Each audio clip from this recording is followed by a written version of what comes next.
నమస్తే. Welcome to great Andhra. మనతో పాటు ఉన్నారు సీనియర్ పొలిటికల్ అనలిస్ట్ జిఆర్ మహర్షి గారు. నమస్తే సార్. నమస్తే అమ్మా. సార్ మొన్నైతే జగన్మోహన్ రెడ్డి గారు అంబటి రాంబాబు గారిని పరామర్శించడానికి వెళ్ళారు. తర్వాతేమో జోగి రమేష్ గారిని పరామర్శించడానికి వెళ్ళారు. ఇప్పుడేమో ఉత్తరాంధ్ర వైజాగ్ ఆ ప్రాంతం నుంచి బొత్స సత్యనారాయణ గారు కావచ్చు, ఇంకా ఇతరులు కాపు నేతలు కూడా మళ్ళీ ఆ అంబటి రాంబాబు గారిని పరామర్శించడానికి వస్తున్నారు.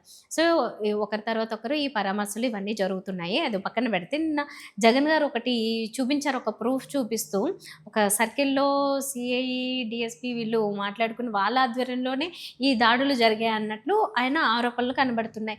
మన ఆంధ్ర ఎటుపోతుంది, ఫ్యూచర్ ఎలా ఉంటుంది, ఈ గొడవలు ఎక్కడి వరకు పోతాయి, తర్వాత ఒకవేళ తిరిగి మళ్ళీ టీడీపీ అధికారం దక్కించుకున్న పరిస్థితులు ఎలా ఉంటాయో ఊహించవచ్చు. ఒకవేళ వైసీపీ వస్తే ఏ విధంగా ఉంటుంది అనేది కూడా మనం కొద్దిగా ఊహించవచ్చు. అసలు ఫ్యూచర్ ఏంటి, ఎలా మారిపోతుంది, ఓన్లీ పాలిటిక్స్ ఉన్నది ఇందుకేనా, ఆంధ్రప్రదేశ్ని అభివృద్ధి చేయడానికి ఏమాత్రం కాదా? అంటే పాలిటిక్స్ ఎప్పుడు కూడా ఎలా ఉంటాయంటే అధికారంలో ఉన్న వాళ్ళు ఎలా ఉంటారు, ఎలా వ్యవహరిస్తారు అనే దాన్ని బట్టి ఉంటుంది. అధికారంలో ఉన్న వాళ్ళకి అడ్వాంటేజ్ ఉంటుంది కదా, వాళ్ళ కోసం లా అండ్ ఆర్డర్ ఉంటుంది, పోలీసులు ఉంటారు, వాళ్ళు చెప్తే కనుసన్నల్లో పనిచేసి అధికారులు ఉంటారు. అధికారంలో ఉన్న వాళ్ళు పనిగట్టుకొని హింసను ప్రోత్సహిస్తే, పనిగట్టుకొని ఘర్షణలను ప్రోత్సహిస్తే ఇంకా ఆ రాష్ట్రాన్ని ఎవరు కాపాడలేరు. ఎందుకంటే ఎవరైతే కాపాడాలో, ఎవరైతే శాంతి భద్రతలు పరిరక్షించాలో, ఎవరైతే అన్ని సిస్టమ్ని కంట్రోల్ చేయాలో వాళ్ళే సిస్టమ్ దారి తప్పించారనుకోండి, ఇంకెవరు ఏం చేయలేరు. రేపు ఆంధ్రప్రదేశ్ భవిష్యత్ అంతా కూడా ఈ 3 ఏళ్ళు తెలుగుదేశం పార్టీ ఎలా ఉంటుంది, ఎలా వ్యవహరిస్తుంది వైసీపీ పట్ల అనే దాని మీద ఉంటుంది. రెండవది, వైసీపీ ఒకవేళ అధికారంలోకి వస్తే వైసీపీ టీడీపీ పట్ల ఎలా ఉంటుంది. లేదు రేపు టీడీపీనే అధికారంలోకి వస్తే ఇక వైసీపీ పని అయిపోయింది అనుకునే లెవెల్లో ఇంకా సప్రెషన్ అలాగే కొనసాగిస్తారు.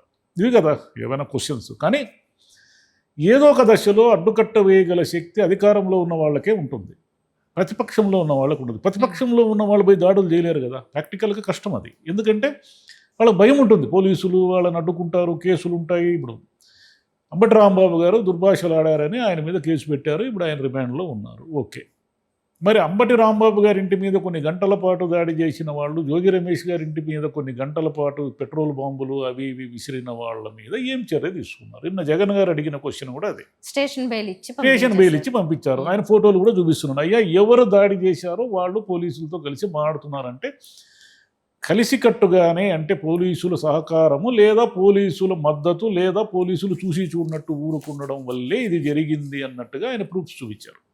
రేపు మేము వస్తే చర్యలు తీసుకుంటాము అంటున్నారు. మరి ఇదేనా ఆంధ్రప్రదేశ్ భవిష్యత్తు అంతా? దాడులు, ప్రతి దాడులు, రేపు వీళ్ళు వస్తే వాళ్ళ మీద చర్యలు తీసుకోవడము, లేదు వాళ్ళు వస్తే వీళ్ళ మీద చర్యలు తీసుకోవడము, ఇదే కదా, ఇది కాదు కదా. లేదు, అంబటి రాంబాబు గారు ఆయన మీద దాడి జరిగే ప్రయత్నం ఉన్నప్పుడు కంట్రోల్ తప్పి మాట్లాడినారు, నిజమే. కానీ దాడి జరిగే వరకు ఎందుకు వచ్చింది పరిస్థితి? ఆయన ఏదో గుడికి పోయి వస్తున్నానయ్యా నేను అంటూ ఉంటే ఆయన మీద ఎందుకు దాడి చేయి? ఇప్పుడు నెయ్యి అనేది ఏదో ఇష్యూ అయింది. నెయ్యి అనేది మీ ఆధ్వర్యంలో ఉన్న సిట్టే తేల్చి చెప్పినప్పుడు మళ్ళీ మీ పార్టీ వాళ్ళే పెద్ద పెద్ద ఫ్లెక్సీలు పెట్టి కొవ్వు కలిసిన వాళ్ళని శిక్షించండి అని ఫ్లెక్సీలు పెట్టారు. దాన్ని వీళ్ళు వ్యతిరేకించారు. అక్కడ కదా గొడవ స్టార్ట్ అయింది.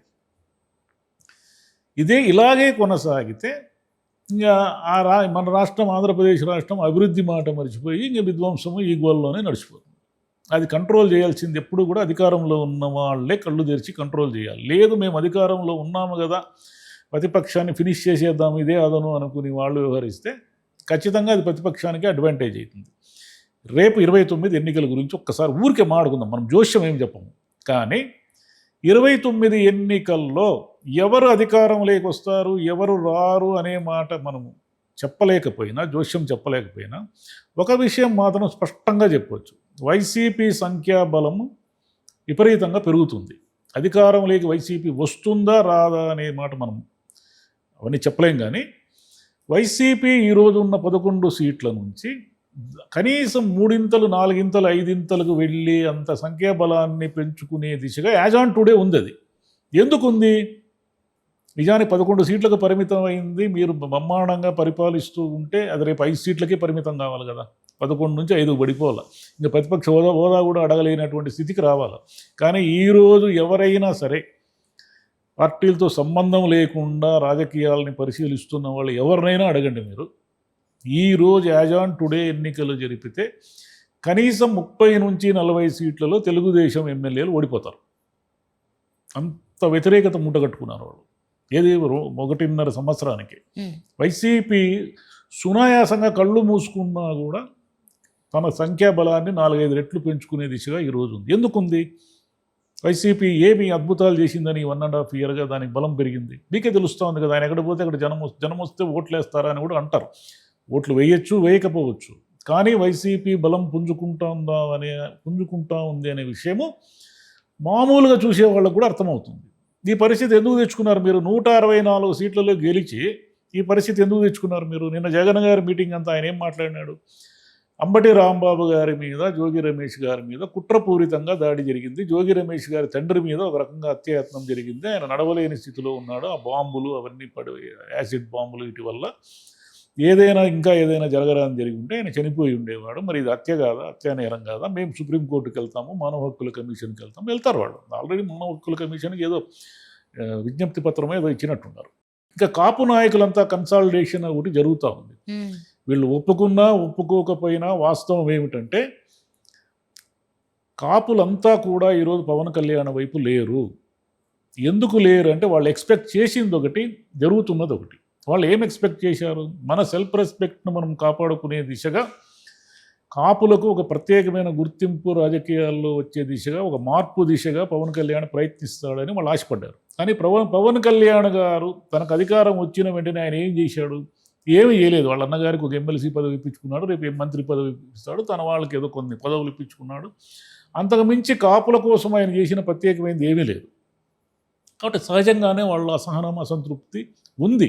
అది తెలుగుదేశాన్ని విడిచి ఉన్న పలంగా వైసీపీ వైపు పోయేంత బలంగా ఉందని నేను చెప్పను, కానీ అయితే ఒక అసహనం అయితే ఉంది కాపుల్లో. అది పవన్ కళ్యాణ్ గారికి రేపు 29 ఎన్నికల్లో కనపడుతుంది. పూర్తి స్థాయిలో కనపడుతుందా, స్వల్ప స్థాయిలో కనపడుతుందా అవన్నీ నేను చెప్పను, కానీ ఆ వ్యతిరేకత అయితే గ్యారెంటీగా ఆయన మూట కట్టుకున్నాడు. ఆయన ఏమీ చేయడు కాపుల కోసము. ఊరికే ఆయన రాజకీయ ఎజెండా అంతా ఆయన పదవిలో ఉండడానికే తప్ప ఆయనకంటూ పర్టికులర్ రాజకీయం ఏమీ లేదు. రేపు జొద్దున జనసేనని అధికారంలో తీసుకొచ్చే దిశ కూడా ఆయనకి ఏమీ లేదు. తెలుగుదేశం నీడ కింద ఆయన హాయిగా ఉప ముఖ్యమంత్రి పదవిని పొంది రేపు మళ్ళీ 29 ఎన్నికల్లో కూడా మళ్ళీ అధికారంలోకి వస్తే మళ్ళీ పదవులు పొందుతాడు తప్ప మన కొరిగేది ఏమీ లేదు అనే మూడు క్రియేట్ అయింది. అది నిజం కూడా. ఏం చేశారు పవన్ కళ్యాణ్ గారు చెప్పండి? 19 నెలల్లో ఆయన గవర్నమెంట్ మీద ఆయన ముద్ర ఏముంది చెప్పండి? ఊరికే చంద్రబాబు నాయుడు గారి నీడలాగా ఉంటూ ఏదో మాట్లాడడం తప్ప ఆయనకంటూ ఇదేముంది? ప్రత్యేకమైన గుర్తింపు ఎక్కడుంది చెప్పండి? వాళ్ళంటూ చెప్పుకుంటున్న అభివృద్ధి, గూగుల్, ఇంకోటి ఏవైతే పెట్టుబడులు ఉన్నాయో అవన్నీ లోకేష్ గారు, చంద్రబాబు నాయుడు గారు వాళ్ళిద్దరే చూసుకుంటున్నారు. వాళ్ళకే రేపు పొద్దున గూగుల్ వచ్చినా, లక్షల ఉద్యోగాలు వచ్చినా చంద్రబాబు గారు, లోకేష్ గారు గురించే మాడతారు. కానీ పవన్ కళ్యాణ్ గారు తెచ్చారని ఏం మాడతారు? పవన్ కళ్యాణ్ గారు ప్రత్యేకంగా ఏం చేశారో చెప్పండి? ఆయన ఏదో స్కిల్ డెవలప్మెంట్ చేసేస్తాను, అందరినీ ప్రత్యేకమైన శిక్షణ ఇస్తాను అన్నారు. ఏమైంది? అది ఎడ కనపడడం లేదు. ఆయన ఎన్ని చెప్పారు? గాంజాయి నరకడతానన్నారు, ఎర్రచంద్రం దొంగలు నరికడతానన్నారు. నేను అది పల్లెల్లో మామూలుగా ఉండదు నేను చేసే అభివృద్ధి అన్నారు. ఏం అభివృద్ధి కనపడింది? 3 లక్షల కోట్లు అప్పులు చేశారు. పవన్ కళ్యాణ్ గారిని సమాధానం చెప్పానండి. మీరు కూడా ప్రభుత్వంలో ఉన్నారు కదా, జనసేనలో ఉన్నారు కదా. 3 లక్షల కోట్ల దగ్గర అప్పులు ఎందుకు? 2 లక్షలు, బిట్వీన్ 2 lakhs and 3 lakhs ఉంది కదా ఇప్పుడు ముళ్ళు గ్రాఫ్, మీ అప్పుల గ్రాఫ్. మరి అన్న అప్పులు ఎందుకు చేశారో చెప్పండి? అది చెప్పరు. కాబట్టి ముందు తెలుగుదేశము ఎంతసేపు వైసీపీని అనగదొక్కేసి మళ్ళీ 29లో అధికారంలోకి రావాలనే ప్రయత్నం చేయకుండా వైసీపీ ఆలోచించాల్సింది వైసీపీ గురించి కాకుండా తాము చేయాల్సిన పనుల గురించి ఆలోచిస్తే ప్లస్లోకి వెళ్తుంది. లేదంటే 164 అయితే ఎట్టి పరిస్థితుల్లో రావు. 29లో ఏమొచ్చినా, ఒకవేళ టీడీపీ వచ్చినా బొటాబొటీగా వస్తుంది. వైసీపీకి మాత్రము భారీగా పెరుగుతూ ఉంది సంఖ్య. అది నిజం. దాని మీద ఎవరు ఏమన్నా వైసీపీని, జగన్ని ఒకసారి అధికారంలో చూశారు కాబట్టి ఎట్టి పరిస్థితుల్లోనూ జగన్ని గెలిపించరు అని నమ్మేవాళ్ళు కూడా ఉన్నారు. వాళ్ళ నమ్మకము, వాళ్ళ ఇష్టం అది. కానీ జగన్ బలాన్ని పెంచుకుంటున్నాడు అనేది వాస్తవం. రైట్. ఓకే. అది ఆ విషయంలో అంటే వైసీపీ కూడా ఇప్పుడు కాపు ఓటు బ్యాంక్ ఏదైతే ఉందో, ఎక్కడైతే అసహనంగా ఉన్నారో ఆ ఓటు బ్యాంక్ని ఇటువైపు మలుచుకునే విషయంలో వీళ్ళు కూడా కొద్దిగా కేర్ తీసుకోవాలి. ఆ జాగ్రత్తలు పాటిస్తే కొంతవరకు ఓటు బ్యాంక్ని ఇటు తెప్పించుకోవాలి. అంటే ఏమిటంటే ప్రభుత్వంలో ఉన్న వాళ్ళకి ఎప్పుడు వ్యతిరేకత ఉంటుంది. కాపులు ఏమిటంటే ప్రతిసారి వాళ్ళు చిరంజీవి గారి హయాం నుంచి తమ సెల్ఫ్ రెస్పెక్ట్ కోసం యుద్ధం చేయడము, మళ్ళీ ఏదో ఒక సందర్భంలో వెనకడుగు వేయడం ఇలా జరుగుతుంది. మొన్న పవన్ కళ్యాణ్ గారిని ఒకసారి ఓడించారు, ఒకసారి వచ్చేసరికి పూర్తిగా నిలబడి సపోర్ట్ చేసి పవన్ కళ్యాణ్ గారిని ఉప ముఖ్యమంత్రిగా చూశారు. ఇంకా వాళ్ళు అంటే ఎక్కడో ఒక చోట ఆగిపోవాలని కాదు కదా, ఎవరైనా ఒక వర్గము కానీ ఒక పార్టీ కానీ ఎవరైనా ఎందుకు పోరాడతారు? మనం ఇంకా ముందుకు పోవాలి అనే పోరాడతారు. కానీ మనకు వచ్చింది చాలు లేని సాటిస్ఫై కావడం, రాజకీయ అధికారం కోసము కాపుల్ని ముఖ్యమంత్రిగా చూడడం కోసము 2 దశాబ్దాలుగా పోరాటం జరుగుతూ ఉంది. అది ఎప్పుడో సక్సెస్ అవుతుంది. అయితే చిరంజీవి గారి వల్ల కాలేదు, పవన్ కళ్యాణ్ గారి వల్ల అవుతుంది అనుకున్నారు, కానీ ఆయన వల్ల కూడా కాదు. కాబట్టి ఎక్కడో ఇంకొక లీడర్ ఎక్కడో పుడతాడు. అది 10 ఏళ్ళ 20 ఏళ్ళ 30 ఏళ్ళ మనకు తెలియదు. అది గ్యారంటీ, అందులో అనుమానం లేదు. Right. Thank you sir. Thank you.